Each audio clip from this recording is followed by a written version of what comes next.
فعل ماضی کا استعمال عربی زبان میں کسی واقعے کے حتمی اور یقینی ہونے کو ظاہر کرنے کے لیے کیا جاتا ہے۔ علامہ ابن کثیر اپنی تفسیر ابن کثیر میں فرماتے ہیں، قرآن مجید میں قیامت کے بارے میں فعل ماضی کا استعمال دراصل اس کے وقوع قطعیت اور لازمی ہونے کو ظاہر کرنے کے لیے ہے۔ اللہ تعالیٰ کے نزدیک قیامت کا واقع ہونا اتنا ہی یقینی ہے جیسے وہ واقعات پہلے ہی وقوع پذیر ہو چکے ہیں۔ یہ انسانی ذہن کو اس بات کی یقین دہانی کرانے کے لیے ہے کہ قیامت کا دن ضرور آئے گا۔ علامہ قاضی ثناء اللہ پانی پتی تفسیر مظاہری میں بیان کرتے ہیں، اللہ تعالیٰ قرآن میں اکثر فعل ماضی کا استعمال کرتے ہیں تاکہ انسانوں کو اس بات کا احساس ہو کہ قیامت کا وقوع حتمی ہے۔ فعل ماضی کا استعمال ایک ایسی زبان کی بلاغت ہے جو یقین دہانی اور قاطعیت کو مضبوط کرتی ہے۔ مولانا اشرف علی تھانوی بیان القرآن میں بیان کرتے ہیں، قرآن میں قیامت کے ذکر کے وقت ماضی کا لفظ استعمال کر کے اللہ تعالیٰ یہ بتانا چاہتے ہیں کہ قیامت کا وقوع یقینی اور ثابت ہے۔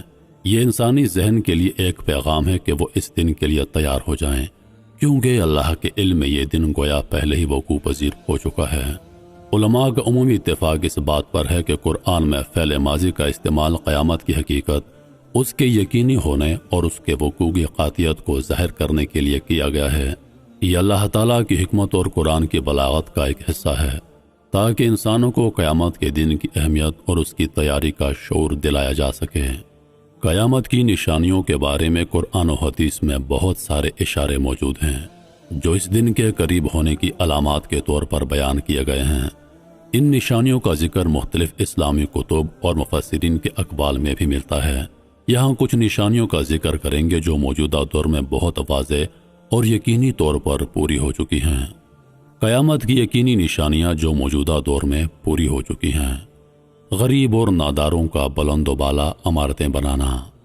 نبی کریم صلی اللہ علیہ وآلہ وسلم نے فرمایا، قیامت کی نشانیوں میں سے یہ ہے کہ ننگے پاؤں، ننگے بدن غریب چرواہے لوگ عمارتوں کی تعمیر میں ایک دوسرے سے مقابلہ کریں گے۔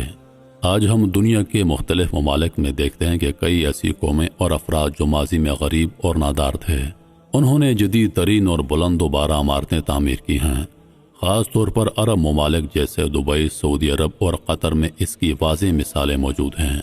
یہ نشانی یقینی طور پر پوری ہو چکی ہے اور موجودہ دور میں ہمیں اس کا مشاہدہ ہوتا ہے۔ فحاشی اور بدکاری کا عام ہونا۔ حضور پاک علیہ الصلاۃ والسلام نے فرمایا، جب فحاشی ظاہر ہو جائے گی اور لوگ اس کا کھلم کھلا ارتکاب کریں گے تو ان پر طاعون اور ایسے امراض مسلط ہو جائیں گے جو ان کے آباء و اجداد نے کبھی نہ دیکھے ہوں گے۔ آج کے دور میں انٹرنیٹ میڈیا اور سوشل میڈیا کے ذریعے فحاشی اور بدکاری عام ہو چکی ہے۔ لوگوں کے درمیان بے حیائی اور غیر اخلاقی سرگرمیوں کا مظاہرہ عام ہو گیا ہے۔ اس کے ساتھ ہی ہم نئی اور نامعلوم بیماریوں کے پھیلاؤ کو بھی دیکھ رہے ہیں، جیسے HIV، ایڈز اور حالیہ کرونا وائرس کی وبا۔ یہ نشانی بھی یقینی طور پر پوری ہو چکی ہے۔ وقت کا تیزی سے گزرنا۔ حضور علیہ الصلاۃ والسلام نے فرمایا، قیامت کی نشانیوں میں سے یہ ہے کہ وقت سمٹ جائے گا، یعنی ایک سال ایک ماہ کی طرح، ایک ماہ ایک ہفتے کی طرح، ایک ہفتہ دن کی طرح اور دن گھنٹے کی طرح ہو جائے گا۔ آج کے دور میں جدید ٹیکنالوجی، انٹرنیٹ اور سوشل میڈیا کی وجہ سے وقت کا احساس تیزی سے ختم ہوتا جا رہا ہے۔ دن اور سال بہت تیزی سے گزرتے محسوس ہوتے ہیں۔ وقت کی یہ رفتار اس نشانی کی وضاحت کرتی ہے کہ جو قیامت کی نشانیوں میں سے ہے۔ والدین کی نافرمانی اور رشتوں کا بگڑ جانا۔ قیامت کی نشانیوں میں سے یہ ہے کہ انسان اپنے دوستوں کے ساتھ حسن سلوک کرے گا اور والدین کے ساتھ بد سلوکی کرے گا، بیوی کی اطاعت کرے گا اور اپنی ماں کی نافرمانی کرے گا۔ موجودہ دور میں والدین کی نافرمانی، ان کے ساتھ بد سلوکی اور رشتہ داروں کے درمیان دوری ایک عام سی بات بن چکی ہے۔ خاندانی رشتے اور تعلقات میں سرد مہری اور بے توجہی واضح طور پر دیکھی جا سکتی ہے۔ یہ نشانی بھی ہمارے موجودہ دور میں پوری ہو چکی ہے۔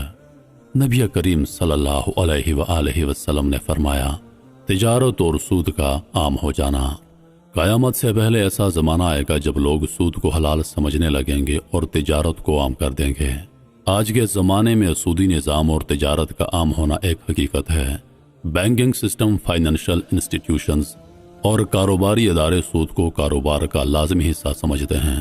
معاشرتی نظام میں سود کی موجودگی اور اس کا پھیلاؤ ایک عام سی بات بن چکی ہے، جس سے یہ نشانیاں پوری ہوتی نظر آتی ہیں۔ علم کا اٹھ جانا اور جہالت کا پھیلنا۔ نبی کریم صلی اللہ علیہ وآلہ وسلم نے فرمایا،